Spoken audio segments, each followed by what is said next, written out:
Hello everybody and welcome back to my channel. I am Alexia Nicole and I'm living my life by design. So as y'all can tell, y'all have been asking me to do this video since the day that I announced that I was going to a regional airline. So it's here, it's finally here. My personal comparison between regional and a major airline. All right, so I'm gonna use my phone because honestly, I've been jotting down notes just over the time that I've been here. Just when I would think like, oh dang, that was different, or this is different, I would just always write it down because I knew I was gonna do this video one day and my memory is crap. So if I'm looking at the phone, excuse me.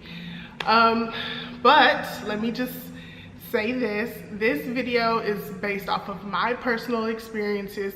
I'm not going to say anything is fact nor fiction about my company that I currently work for. This is just what I have experienced, my feelings, my thoughts.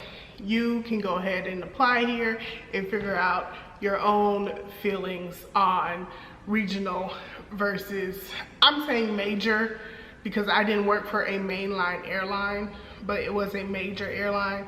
So regional versus major airline or mainline, whatever, bigger airline. Let's just start off by saying, if you all don't know who I worked for previously, I worked for JetBlue Airways.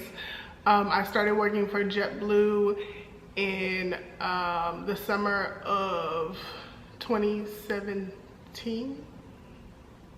2017? Yeah, 2017. June of 2017. That was my first airline. I was based in New York. So another thing to keep in mind is that not all regional airlines are the same. Every airline has their own separate contracts, work rules, etc., etc. The only things that truly remain the same throughout this career as a flight attendant is following your FARs, your federal aviation regulations and things of that sort. You know, that stays the same, but other things can always change just depending on the airline. So I do work for a wholly owned American Airlines regional airline. There's two other wholly owns, and then there's a plethora of other regional airlines out there as well. So this video, I know I keep saying it, but I don't want y'all to think that if you go to this airline, it's gonna be exactly like what I'm saying, because that's not necessarily true. So it's not really gonna be in any order. I'm just gonna kind of read it as I have it here listed. So the first thing that I have on here is reserve life, of course, and pre-bidding for trips. So what a pre-bid is so if you're on reserve the day before, you're able to go into the system, see what open trips are available, and bid for that trip. And either you'll get a trip assigned that you bid for, or just whatever trips are available if you didn't bid, or you'll get standby at the airport, or you'll get home reserve where you sit. Well, you don't necessarily have to sit, you can stand, you can run, you can shop, you can do whatever you want, as long as you're able to report to the airport within whatever the time is your airline gives you. It's 2 hours here, and it was 2 hours at JetBlue as well. So here, when we pre-bid, it goes by hours. I always forget that terminology that they use here, but basically they like to keep all reserves kind of like at an equal amount of flight hours, unless you pick up overtime. Yeah, so here they like to keep us all kind of equal in hours for reserve. So when you look at the list, it'll start from who has the least hours to the most hours, and then that is the order that they go in. So they're going to assign whoever has the least hours the trips first, and then, you know, so on and so on and so on. At JetBlue, pre-bids were assigned to the most senior person that bid for that trip. Okay, does that make sense, y'all? I hope that makes sense. When I first started at JetBlue, being super junior, and you would pre-bid for a trip, clearly I wasn't getting them because, you know, we had probably like 2 years of reserve. So people had been there 2 years or more that were still sitting on reserve. So they were more senior to me. So if they were bidding for the trip, they were gonna get it. Here, it's just all based on where you fall in the actual amount of hours that you have flown for the month. Now, my feelings on that, you know, at first I felt a certain type of way about it. I was like, well, that's not really fair, even though they already tell you everything is based on seniority. Because, you know, you're like, well, I don't know. I don't want to say it wasn't really fair, but it was just kind of like, okay, everything's based on seniority, so that's just what we do. Now, coming here and I see that it's based on hours, it's kind of like, the more senior I get on the reserve list, I almost feel like I would prefer it to be by seniority. Because, for example, like I have 4 days of reserve this week. Today is my 3rd day, and I haven't flown because the first week of the month I had a lot of hours, 20 hours. So this week I've been at the bottom of the list every single day. When I say the bottom, literally the last person on the list. So which means that I'm not flying. So right now, at this point in time, I would prefer for it to be by seniority, so I could say, all right, you know, I'm a more senior reserve. Let me pre-bid for this trip and see if I can get it. And then more than likely, I probably would. All right, so the next thing we can talk about are the actual aircrafts that you would be working on. So at a major airline, you're gonna fly bigger aircrafts that, you know, can seat 100+ people.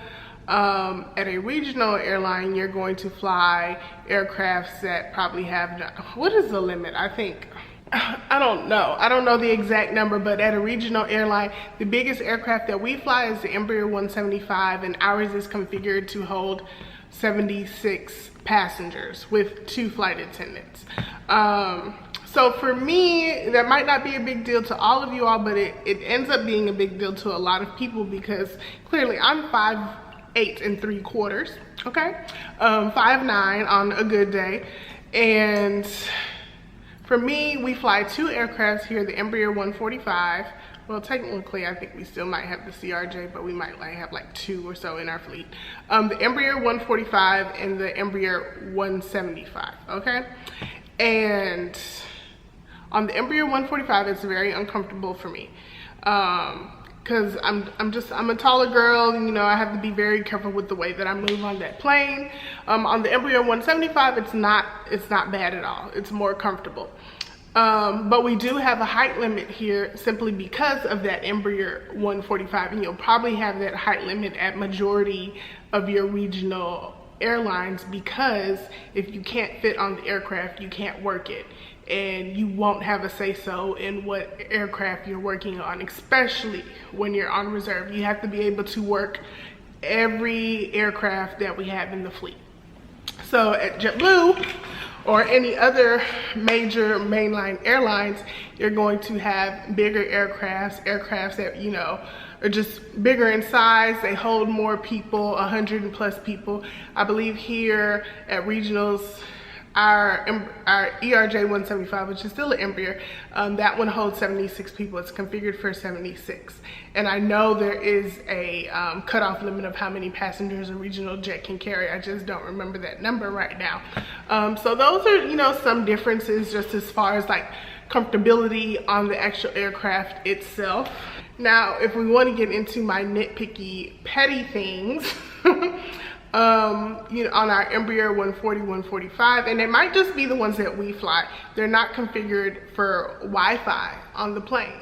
So yeah, take that as you may. So even as a customer or as crew working on it, you don't have access to any Wi-Fi. So sometimes I'm on that plane all day long, a 9-10 hour duty day, and, you know, I'm not able to use my phone until we touch down. But, you know, it's really not that big of a deal, because here at my current regional airline, we are not allowed to use our personal devices while in flight at all.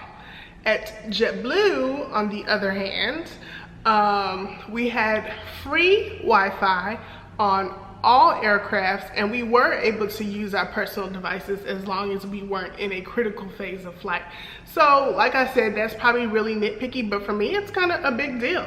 You know, like, if some of y'all do or don't know, I'm a real estate agent and I really depend on Wi-Fi to be able to, you know, do what I need to do on my phone if I'm in the air and I have downtime. But I'm not allowed to do that here, so I don't do that. Okay.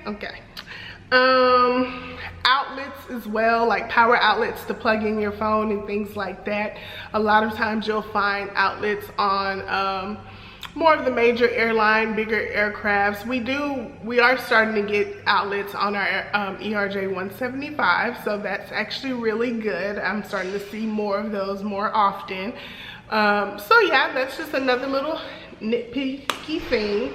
And then even like a coffee maker, just hot water, like on the Embraer 140, 145, we don't have access to a coffee maker or water, so I can't make tea. I can't do, not that you really want to use that water in the first place, but that's neither here nor there. So yeah, you know, just those little things. So basically on the bigger aircrafts, you just have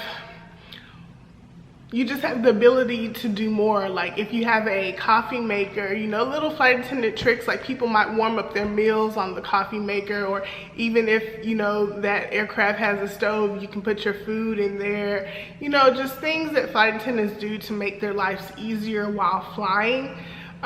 You know, that's really limited on a regional jet if it isn't configured with all of those, you know, simple things, but they really do make a big deal when you have a long day and you can't really get anywhere to get a warm meal, and I love a warm meal.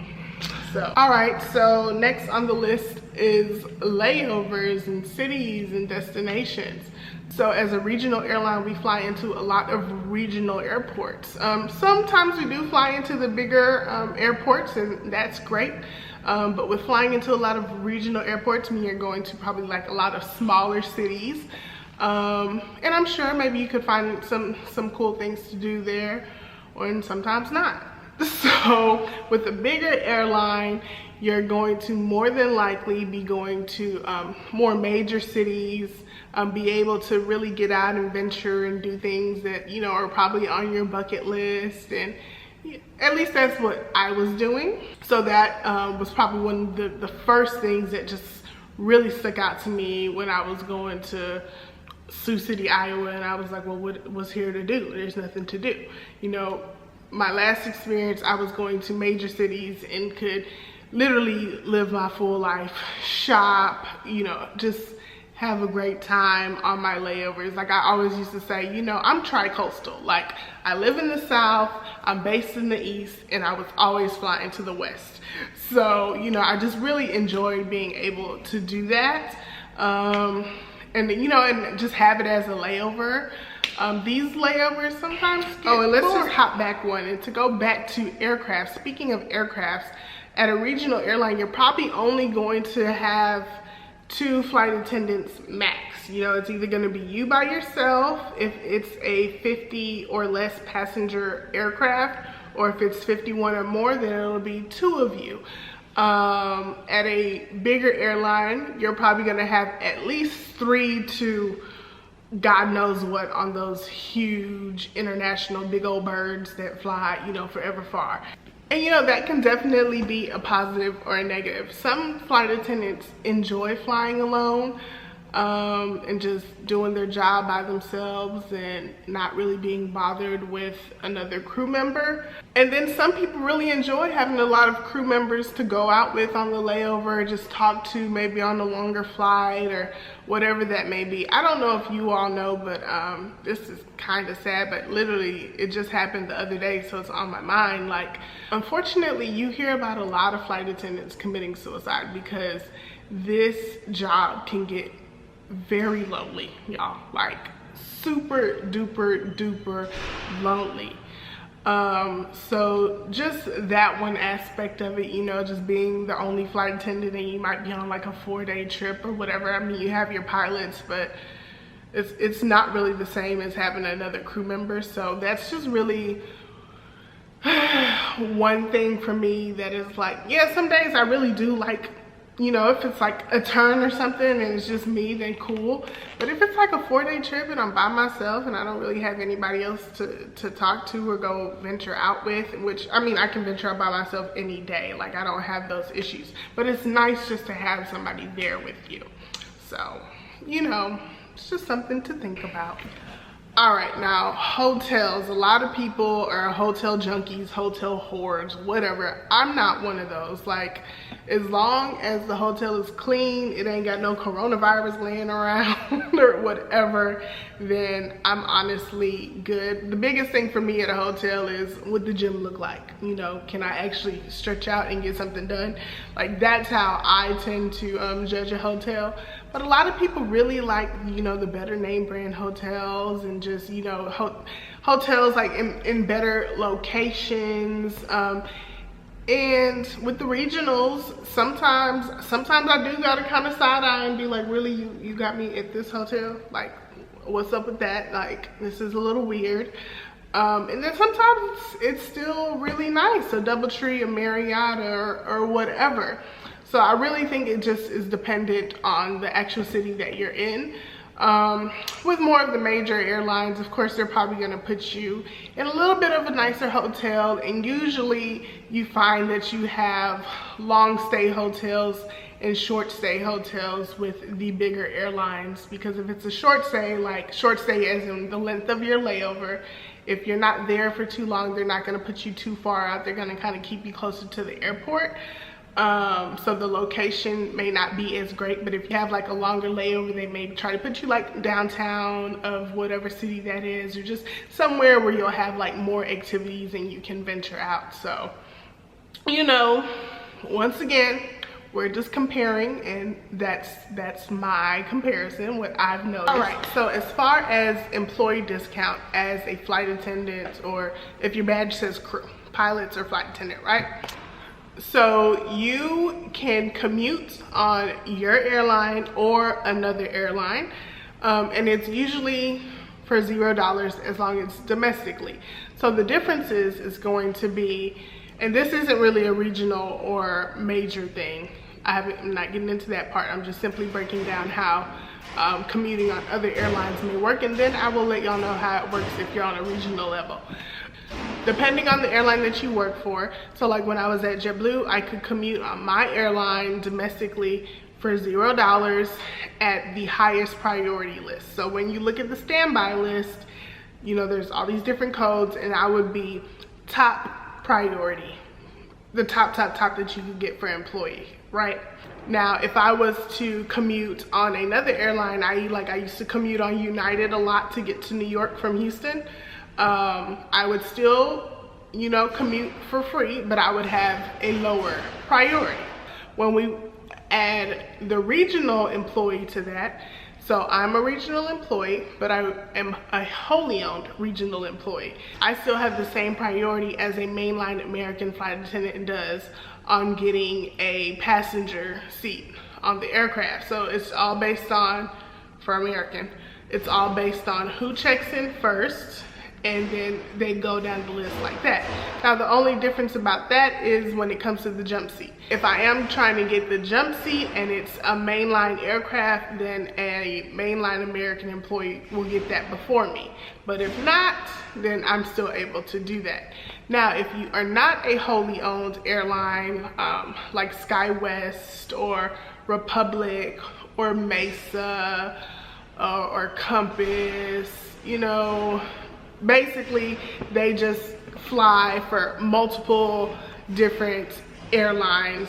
They have a different priority, and it just all depends on whatever contract that they have with them. So if I'm a regional at SkyWest and I was getting on a main, you know, trying to commute on American Airlines, their priority would be under mine, right? Because I'm a wholly owned regional and they are not wholly owned, so I go above them. Now, I do think with some of them, they kind of have different contracts. Like if it's on their actual metal, like on one of their planes, then I think they get priority on their planes, which is fair. Now, when it comes to your flight benefits for international travel, when I was at JetBlue, of course, on my own airline, if I was commuting on them, I would still get top priority, and we would still pay a little bit of taxes for international travel. And when I say a little bit, it was like really a little bit. Now, if I've made it off probation, 6 months, a year, whatever your airline is, and now I'm able to do Z fares. Z is zonal employee discount. Y'all remember when Fawn taught us that back in the day? So that basically means that I am able to book a standby ticket on whatever airline that my company has agreements with, which is a lot. And I pay a little bit more than just, you know, like taxes. It's like some small fair rate and taxes, but then you have a lower priority. So like, for instance, like if I want to go to Jamaica on American, then I would probably pay a minimal fare, but I would still have my high priority. Now, if I wanted to go to Jamaica on JetBlue as a wholly owned regional employee, then my fare price would probably be a little bit higher, and I would have a lower priority, but I would still be able to get there. So I know a lot of people always say, well, I don't want to go to like a JetBlue or Spirit or, you know, a Southwest because I would lose my great benefits. And I guess it just depends on what is actually great for you, because regardless, you're still going to get there, and you're still going to get there at a discounted rate. The only difference is your priority of actually getting on the aircraft. And you know, if you are an employee of that actual airline or wholly owned, you'll probably get, you know, better seating, first class, business class, whatever that may be, if it's available, because you'll always be first in line for those options. But at the end of the day, if you got the flight benefits and if you can get there. All right, so let's kind of slide into talking about if I was a line holder. The one comparison that really kind of freaks me out a little bit here is the amount of hours that you can get per trip. Well, let's say that I was back at JetBlue, and on average the 4-day trips there ranged probably between like 20 to 26 hours ish, just depending on the route, right? Because you have the ability to work longer flights, less legs, because major airlines go further than regional jets do. I think the longest flight that we do here is from Dallas to Canada, and I think that's like 3.5 hours. So if you do that as a turn, that could be like a 6-hour credit day for you, which is good. But then there's some where, you know, flights are 25-30 minutes, and if you're doing a turn, you really have to stack those up. So as far as being a line holder, I feel like I would have to be doing a lot more flying to reach the flight hours that I want to make the paycheck that I need here at a regional airline, right? At a major airline, because you do have the ability to work longer flights, maybe less flights, but still equal out to the same amount of hours as you would over here. So basically what I'm saying in a nutshell is, at a major airline, you could probably work less flights and make the same amount of hours that you would at a regional airline working more flights. So, it's really just a personal preference. I prefer not to work a lot of flights. It's the up and down, the up and down, the up and down that really wears you out. It's not so much the length of the flight, it's just, you know, the boarding, deplaning, cleaning, doing it all over and over again. So if you have 4 flights in one day, that can really wear you out. And if these 4 flights that you're doing in one day are quick turns, you know, like if we were to go from Dallas to somewhere 30 minutes away, you know, like do 4 of those in a day, that's only really giving me 2 hours of credit. Where at a major airline, you have more opportunity to work 1 flight in a day that'll give you 2-3 hours of credit. And of course, that all comes with seniority and the lines that you can hold and the trips that you can hold, and just, you know, really working the system, learning how to swap, drop, and trade, and all of that. So yeah, y'all, that is all the notes that I currently have. I hope that just kind of gave y'all a little insight on, you know, my personal feelings on the regional versus the mainline, major, low-cost carrier, whatever you want to call them, airlines that don't use regional jets, okay? Those are my thoughts, those are my experiences, you know, that I've seen so far. I may do another update video about this in another 6 months. Hopefully I'll have a line and I can say, oh, well, you know, it's, you know, these are my new comparisons, or these are how I really feel about it. But as of right now, I've been at my regional airline 7 months.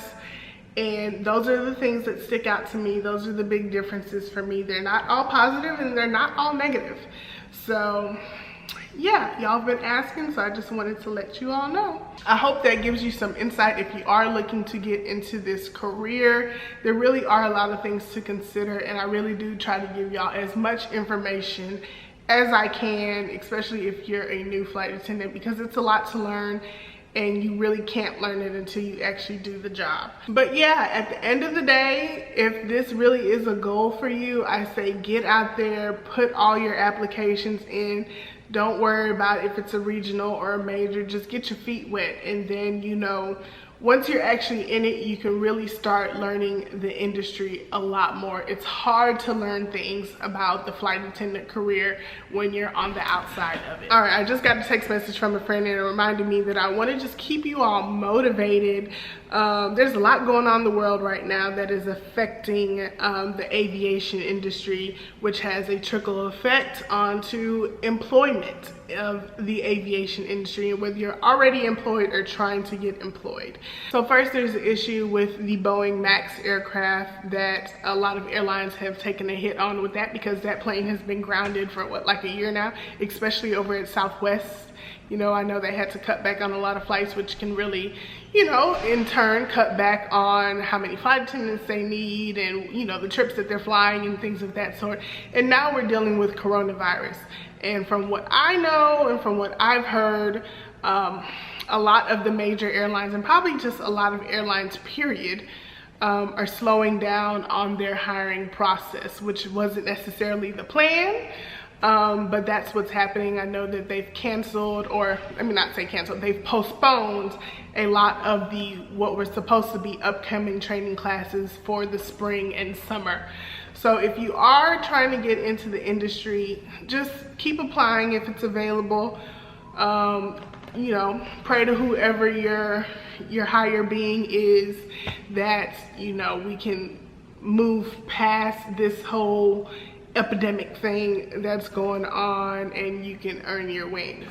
So if you enjoyed this video, make sure you go ahead and give it a thumbs up, subscribe, like, share, all of that good stuff. Comment down below with whatever questions. Email me if you just really feel like you need to send an email. Hit me up on Instagram, okay? But until next time, bye. Or wait, what did somebody tell me to say the other day? TTFN, ta-ta for now. Bye, y'all.